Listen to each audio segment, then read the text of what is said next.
نحمده ونصلي على رسوله الكريم اما بعد اعوذ بالله من الشيطان الرجيم بسم الله الرحمن الرحيم يا ايها الذين امنوا كتب عليكم الصيام كما كتب على الذين من قبلكم لعلكم تتقون وقال الله تبارك وتعالى فمن شهد منكم الشهر فليصم وقال النبي صلى الله عليه وسلم صوموا لرؤيته وافطروا لرؤيته صدق الله العظيم وصدق رسوله النبي الكريم۔ بزرگان محترم اور عزیز دوستو، رمضان المبارک کی آمد ہے۔ خوش نصیب ہے وہ لوگ جن کو اللہ تعالی رمضان تک پہنچا دے، ورنہ آپ نے دیکھا ہوگا کہ کتنے لوگ ایسے تھے جو پچھلے رمضان میں ہمارے ساتھ تھے، روزہ رکھا تھا، تراویح کا اہتمام کیا تھا، صاحب نصاب لوگوں نے زکوٰۃ کی ادائیگی کا اہتمام کیا تھا اور رمضان کو بھرپور طریقے سے وصول کرنے کی کوشش کی تھی، لیکن آج وہ ہمارے ساتھ نہیں ہے، اللہ کی جوار رحمت پہ چلے۔ نبی کریم صلی اللہ علیہ وسلم کی موجودگی میں 2 صحابہ تھے جن کا 1 سال کے فرق سے انتقال ہوا، اور اتفاق کی بات یہ کہ پہلے جو صحابی تھے ان کا میدان جہاد میں اللہ کے دین کے دشمنوں سے مقابلہ کرتے ہوئے انتقال ہوا، یعنی شہادت کی موت پائی، اور 1 سال کے بعد ان کے دوست جو صحابی تھے ان کی فطری موت ہوئی۔ وقت پورا ہو گیا، جیسے اموات ہوتی ہے کسی کے ہاسپٹل میں، کسی کے گھر پر، ان کا بھی انتقال ہو گیا۔ کسی شخص نے خواب میں دیکھا کہ جن کا 1 سال کے بعد انتقال ہوا ہے وہ شہید سے پہلے جنت میں داخل۔ بڑی حیرت ہوئی۔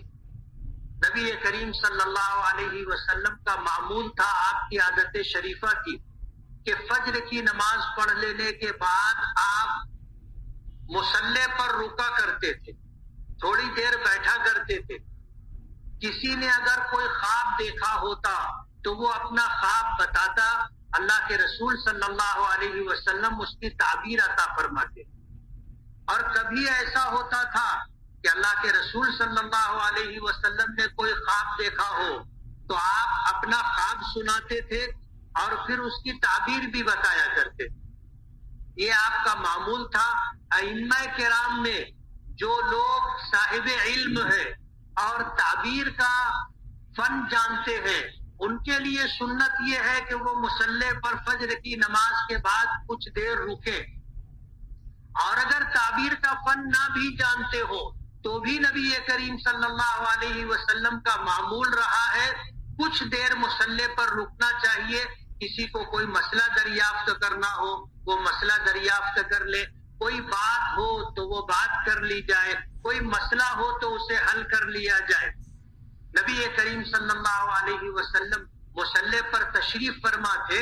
جن صحابی نے خواب دیکھا تھا انہوں نے حیرت کے ساتھ اپنا خواب بیان کیا کہ اللہ کے رسول میں نے ایسا خواب دیکھا ہے اور مجھے حیرت ہے۔ تو حضور نے فرمایا کہ تمہیں حیرت کیوں ہے؟ تمہیں حیرت کیوں ہے؟ کہا کہ اللہ کے رسول پہلے صحابی کا میدان جہاد میں اللہ کے دشمنوں سے مقابلہ کرتے ہوئے انتقال ہوا، شہید ہو گئے۔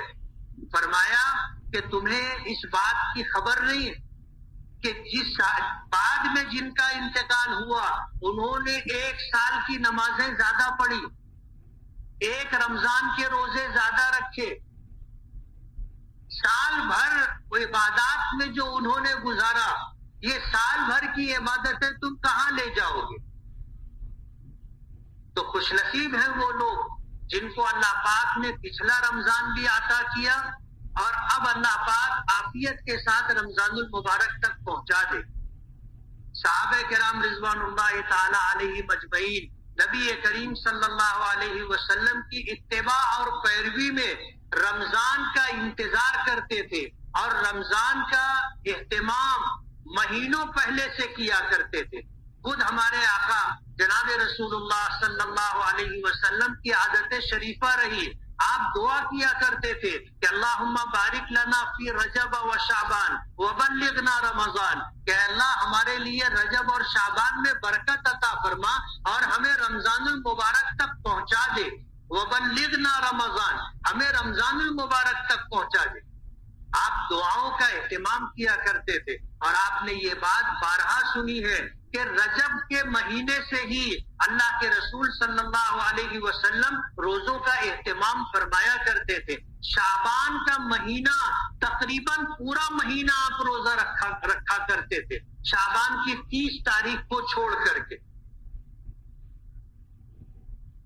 اور اس طرح کا اہتمام صحابہ کرام میں سے بعض صحابہ کا معمول تھا کہ اللہ نے ان کو صاحب نصاب بنایا تھا تو رمضان آنے سے پہلے زکوٰۃ دے دیا کرتے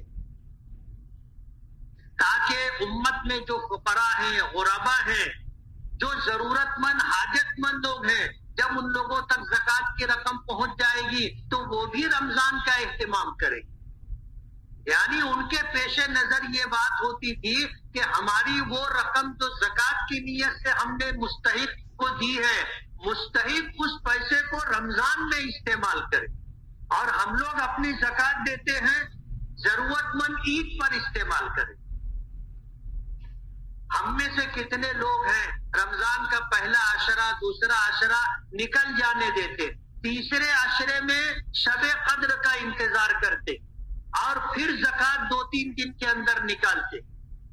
صحابہ کرام کا معمول تھا کہ رمضان سے پہلے زکوٰۃ دے دیا کرتے تھے تاکہ زکوٰۃ کی یہ رقم غربا اور مساکین رمضان میں استعمال کرے اور رمضان کا مہینہ ان کا محتاجگی کے بغیر گزر جائے، ان کے لیے سحری اور افطاری کا نظم ہو.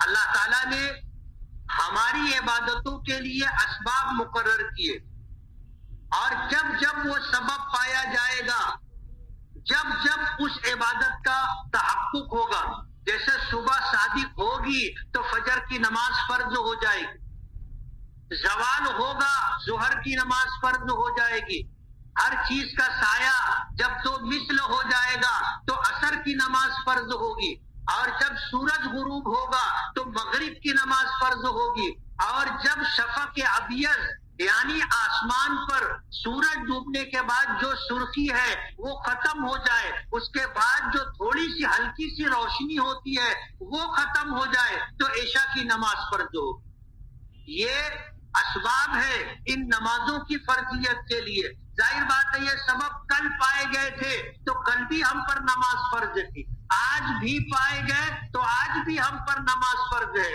اور اللہ زندگی دے گا تو جب جب ہمیں دن ملے گا، اوقات ملیں گے تو ہم پر نمازیں فرض ہوں گی. اسی طرح رمضان کے روزے بھی ہیں کہ جو ہی رمضان المبارک کا چاند نظر آئے گا رمضان کے روزے فرض ہو جائے.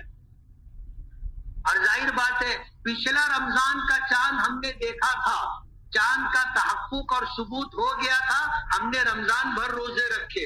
اب آنے والا مہینہ جب چاند نظر آئے گا تو ہم پر روزے فرض ہو جائیں گے، اور ہر سال رمضان آئے گا روزے فرض ہوتے رہے. یہی حال زکوٰۃ کا بھی ہے، لیکن حج کی فرضیت کا سبب اللہ کا گھر ہے. حج کی فرضیت کا سبب اللہ کا گھر ہے، اور اللہ کا گھر جس دن سے ہے آج بھی ہے اور قیامت تک رہے گا.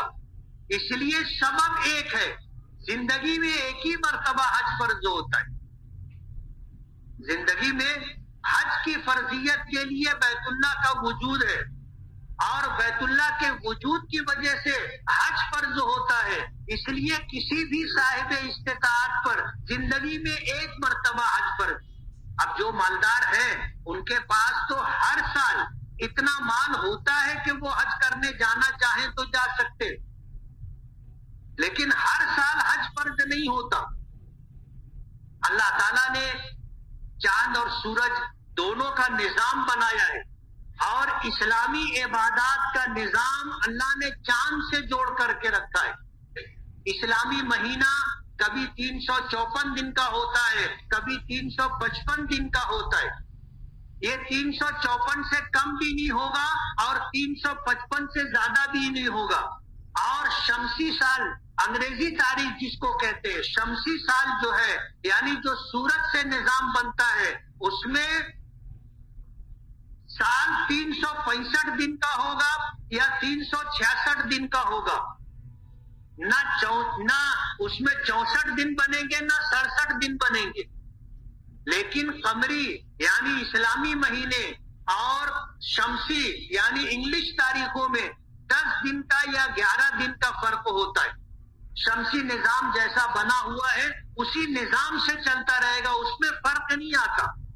لیکن اسلامی مہینہ 10 دن یا 11 دن کا فرق ہوتا ہے. اسی لیے آپ دیکھو گے کبھی رمضان بارش میں آتا ہے، کبھی رمضان سردی میں آتا ہے، کبھی رمضان گرمی میں آتا ہے. یہ قدرت کا ایک نظام ہے تاکہ سردی، گرمی، بارش تینوں موسم جو ہے رمضان میں گزرتا رہے. اور بعض لوگ، اللہ نے ایک مزاج بنایا ہے، بعض لوگوں کے مزاج میں اللہ پاک استقرار دیتے. مزاج ایسا ہوتا ہے کہ ان کی قوت ارادی بہت مضبوط ہوتی ہے، کچھ بھی ہو جائے وہ اپنا فیصلہ نہیں بدلتے. ایسے لوگوں کے لیے اپنی عادتوں کا بدلنا بھی آسان ہوتا ہے. جیسے جو لوگ بیڑی سگریٹ پیتے ہیں، تمباکو کے عادی ہوتے ہیں، گٹکے کے عادی ہوتے ہیں، شراب کے عادی ہوتے ہیں، لیکن اگر قوت ارادی مضبوط ہو اور وہ یہ فیصلہ کر لے کہ اب مجھے چھوڑنا ہے تو وہ چھوڑ دیتے ہیں اور پھر اس پر قائم بھی رہتے. لیکن کچھ لوگ ایسے ہوتے ہیں جن کی قوت ارادی مضبوط نہیں ہوتی. ہوتا یہ ہے کہ وہ فیصلہ تو کر لیتے ہیں کہ چھوڑا، لیکن 2 دن، ہفتہ، 15 دن کے بعد پھر شروع کر دیتے. ان کی قوت ارادی کمزور ہوتی ہے، جو فیصلہ کر لیتے ہیں اس فیصلے پر قائم نہیں رہتے. اللہ پاک نے نظام ایسا بنایا کہ انسانوں میں جتنے ہیں اللہ نے سب کو پیدا کیا، سب کا مزاج اللہ جانتا ہے. ہم میں کمزور بھی ہیں، ہم میں ضعیف بھی ہیں، ہم میں بوڑھے بھی ہیں، مرد بھی ہیں، عورتیں بھی ہیں، بچے بھی ہیں. سب کے لیے آسانیاں رہے، اللہ نے ایسا نظام ترتیب کیا ہے. اسی لیے آپ دیکھو سردی کا روزہ بھی لوگ رکھ لیتے، گرمی کا روزہ بھی لوگ رکھ لیتے، بارش کا روزہ بھی لوگ رکھ لیتے ہیں. یعنی موسم کی تبدیلی سے فرق نہیں آتا. ہمارے یہاں تو گرمی کا روزہ بچے بھی رکھ لیتے. ماحول ایسا ہوتا ہے کہ بچوں کے لیے روزہ آسان ہو جاتا ہے، ورنہ فی نفس ہی بچوں کے لیے روزہ مشکل، اور وہ بھی اگر رمضان کا روزہ ہو تو اور زیادہ مشکل ہو جاتا. رمضان گرمی کا روزہ ہو تو اور زیادہ مشکل. لیکن اللہ پاک کا ایک نظام ہے. آج اس وقت شب برات سے گزر کر کے ہم لوگ رمضان کی طرف آگے بڑھ رہے ہیں. اللہ کے رسول صلی اللہ علیہ وسلم اور صحابہ کرام رمضان کا استقبال کیا کرتے تھے اور رمضان کے آنے کا انتظار کیا کرتے تھے، اور رمضان آ جائے تو رمضان کا اہتمام کیا کرتے تھے. یہی سوچ اور یہی عمل ہمارا بھی ہونا چاہیے کہ جب اللہ کے رسول رجب سے رمضان کے اہتمام فرماتے تھے تو ہمیں بھی جو ہے اس سلسلے میں آپ کی سنت اور آپ کی اتباع کا خیال رکھنا چاہیے. شعبان کے مہینے میں روزہ رکھنا نبی کریم صلی اللہ علیہ وسلم کا معمول رہا ہے. یوں تو آپ ہر مہینے ایام 20 کے روزے رکھا کرتے، یعنی چاند کی 13، 14، 15 تاریخ کا روزہ رکھا کرتے تھے، اہتمام کے ساتھ رکھا کرتے تھے. یہ آپ کی سنت ہے. اور آپ سے یہ بھی منقول ہے کہ آپ پیر اور جمعرات کا بھی روزہ رکھا کرتے تھے. ہم میں بھی کچھ لوگ ہیں الحمدللہ کہ وہ ایام 20 کا اہتمام کرتے ہیں. کچھ لوگ ایسے ہیں جو پیر اور جمعرات کے روزوں کا بھی اہتمام کرتے ہیں. لیکن ہم میں اکثریت ایسی ہے کہ رمضان آیا تو روزہ اور رمضان گیا تو 11 مہینہ کوئی روزہ نہیں رکھا جاتا. ہمیں اس بات کو پیش نظر رکھنا چاہیے کہ رمضان کے روزے تو فرض ہے، لیکن رمضان کے علاوہ دیگر مہینوں میں بھی نبی کریم صلی اللہ علیہ وسلم نے ایام 20 کے روزے رکھے ہیں. پیر اور جمعرات کے دن کا روزہ آپ رکھا کرتے تھے، اسی طرح شعبان کا تقریباً پورا مہینہ آپ روزہ رکھا کرتے تھے۔ بعض لوگ ایسے ہوتے ہیں کہ جب رمضان کا پہلا روزہ رکھتے ہیں تو طبیعت خراب ہو جاتی، سر درد کرنے لگتا ہے، مزاج میں چڑچڑا پن آ جاتا ہے، بات کے بات پر غصہ گرمی نکالنا ظاہر کرنے لگ جاتے ہیں۔ یہ اس وجہ سے کہ روزوں کی عادت نہیں۔ اگر رمضان کا چاند دکھنے سے پہلے کچھ روزے رکھ لے تو رمضان کا روزہ آسان ہو جاتا ہے، رمضان کا روزہ آسان ہو جاتا ہے۔ اس لیے رمضان شروع ہو اور گھر میں ماحول نہ گرم ہو اور ہمارا سر نہ دکھے، طبیعت خراب نہ ہو، تو رمضان سے پہلے ہمیں روزہ رکھ لینا چاہیے، کچھ روزے رکھ لینا چاہیے تاکہ رمضان کا روزہ ہمارے لیے آسان ہو جائے۔ نبی کریم صلی اللہ علیہ وسلم نے رمضان کا اہتمام فرمایا، ہمیں بھی رمضان کا اہتمام کرنا چاہیے۔ اللہ ہمیں عافیت کے ساتھ، صحت و تندرستی کے ساتھ رمضان المبارک تک پہنچائے اور رمضان کے سارے روزے اللہ ہمارے لیے آسان کر دے۔ نبی کریم صلی اللہ علیہ وسلم نے جب اہتمام فرمایا ہے، آپ کی عادت شریفہ رہی ہے، تو ہمارے لیے بھی اس میں کچھ نہ کچھ حکمتیں اور مصلحتیں ہوں گی، اور جب ہم اس پر عمل کریں گے تو ہمیں اس بات کا پتہ چلے گا۔ رمضان المبارک اللہ پاک نے یہ مہینہ ہمیں خصوصیت کے ساتھ عطا کیا۔ پچھلی امتیں جتنی بھی گزری ہے، ہر نبی کی اپنی امت تھی، لیکن ان پر رمضان کے روزے فرض نہیں تھے۔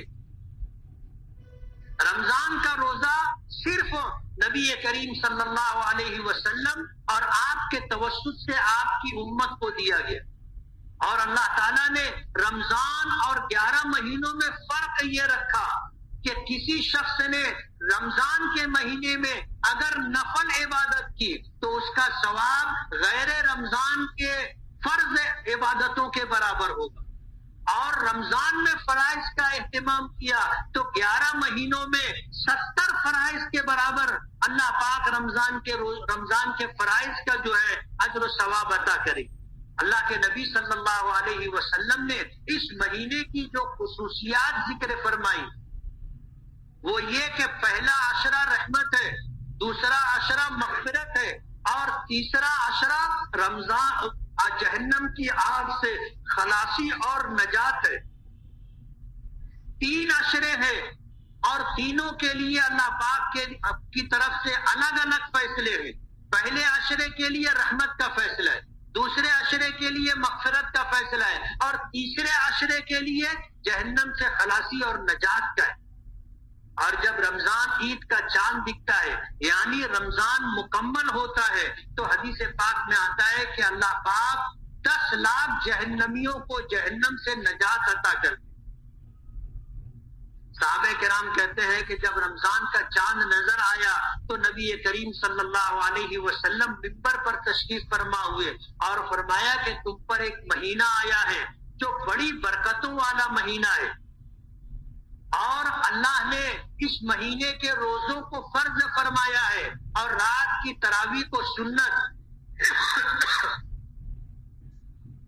قرار دیا ہے۔ اللہ کے رسول صلی اللہ علیہ وسلم نے فرمایا کہ اس کا پہلا عشرہ رحمت، دوسرا عشرہ مغفرت اور تیسرا عشرہ جہنم کی آگ سے خلاصی اور نجات ہے۔ اس مہینے میں یہ صبر کا مہینہ ہے، اور جو صبر کرتا ہے صبر کا بدلہ اللہ جنت عطا کرتے۔ آپ نے فرمایا کہ اس مہینے میں اگر کسی نے کسی روزے دار کو افطار کرایا تو اس کے لیے فضیلت ہے، اجر ہے۔ صحابہ کرام کہنے لگے اللہ کے رسول، ہم میں سے تو ہر شخص اتنا روزے دار کو افطار نہیں کرا سکتا۔ یہ سمجھے تھے کہ افطار کا مطلب یہ ہے کہ پیٹ بھر کھانا کھلانا۔ اللہ کے رسول صلی اللہ علیہ وسلم نے فرمایا کہ یہ اجر و ثواب پیٹ بھر کھانا کھلانے پر موقوف نہیں ہے۔ آپ نے اگر کھجور کا ایک دانہ دے دیا تو اس پر بھی اللہ اجر دیں گے، آپ نے ایک گھونٹ پانی پلا دیا، ایک گھونٹ لسی کا دے دیا، ایک روزے دار کا روزہ افطار کرا دیا، اللہ اس پر بھی یہ پورا پورا اجر دے۔ اس لیے اب یہ مہینہ آنا ہے۔ استقبال کا یہ مطلب صرف یہ نہیں ہے کہ ہم بیان سن لیں، ہم بیان سن لیں، بیان دینے والا بیان دے دے اور سننے والے سن لیں، تو سننے اور سنانے سے استقبال کا مقصد پورا نہیں ہوتا، بلکہ اس قسم کی گفتگو کا مقصد یہ ہے کہ ہم رمضان آنے سے پہلے رمضان کی پوری تیاری کر لیں، اپنے کاموں کا نظام بنا لیں، ترتیب بنا لیں، اور رمضان کے پیش نظر ہم رمضان میں اپنے زیادہ تر وقت کو روزوں کے ساتھ، تراویح کے ساتھ، قرآن کریم کی تلاوت اور اللہ کے ذکر میں گزاریں۔ ایک نظام ہم پہلے سے بنا لیں اور اسی نظام کے تحت چلے۔